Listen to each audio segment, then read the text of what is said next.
Guweza omwaka mulamba bukyanga babaka okuli ow'Akawempe North Muhammad Ssegirinya n'owa Makindye West Alan Ssewanyana n'abalala bakwatibwa ku bigambibwa nti beenyigira mu bijambiya ebyakyaka ennyo mu Greater Masaka. When the struggle is over, we shall wear the victor's crown. Kati olwaleero bannakibiina kya NUP bakungaanidde ku kitebe kyabwe e Kamwokya okusabira bannaabwe abaakwatibwa olw'ebyobufuzi omuli n'abo be bagamba nti tebamanyikiddwako mayitire. Okusaba kukulembeddwa omusumba Andrew Muwanguzi ow'ekkanisa eya True Worship Center e Jinja ne Sheikh Alongo Sulaiman Simbwa nga basabye abantu okwekwasa Katonda kuba y'asobola byonna. Psalms 23 verse 4 says that even though I walk through the darkest valley, I'll fear no evil, for you are with me. Your rod and your staff, they comfort me.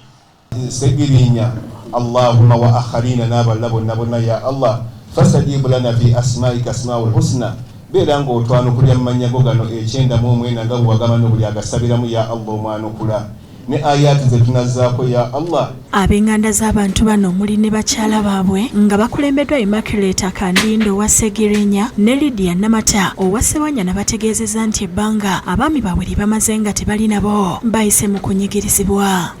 Mpita mu mbeera nnyingi ez'okunyigirizibwa na muno nga buli omu bw'akimanyi omwami wange mulwadde ate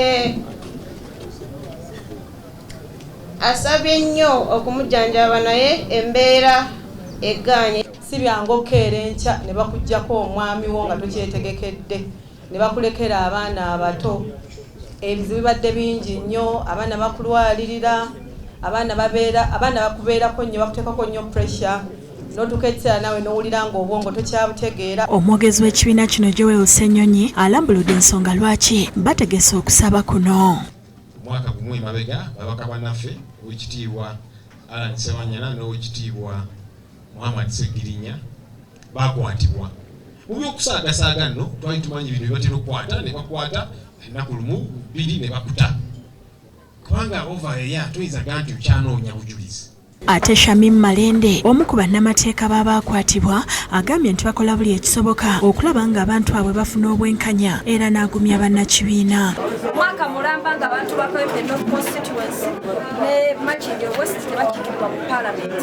N'olwekyo nze nga Shadow Minister mu nsonga z'amateeka ate omu ku bannamateeka ababaka bano ababiri wamu ne ba political prisoners abalala kino kiba kitusiigira ekifaananyi tukyalina olugendo luwanvu nga Uganda okulwanirira enkola ey'amateeka kubanga mu tteeka lyaffe omuntu yenna bw'aba asibiddwa ku misango egya nnakumulanga egyo at least emyezi 6 kooti etteeka lyekiwaayo okulaba nti obujulizi bwonna buleeteddwa era omuntu oyo atandise okukozesebwa. Akulira oludda olwabula gavumenti Mathias Mpuuga yasomye obubaka bwa pulezidenti w'ekibiina kino Robert Kyagulanyi Ssentamu ng'onasabye abantu okubeera bagumiikiriza mu mbeera eno kuba bakola buli ekisoboka okulaba nga abantu bano bafuna eddembe lyabwe.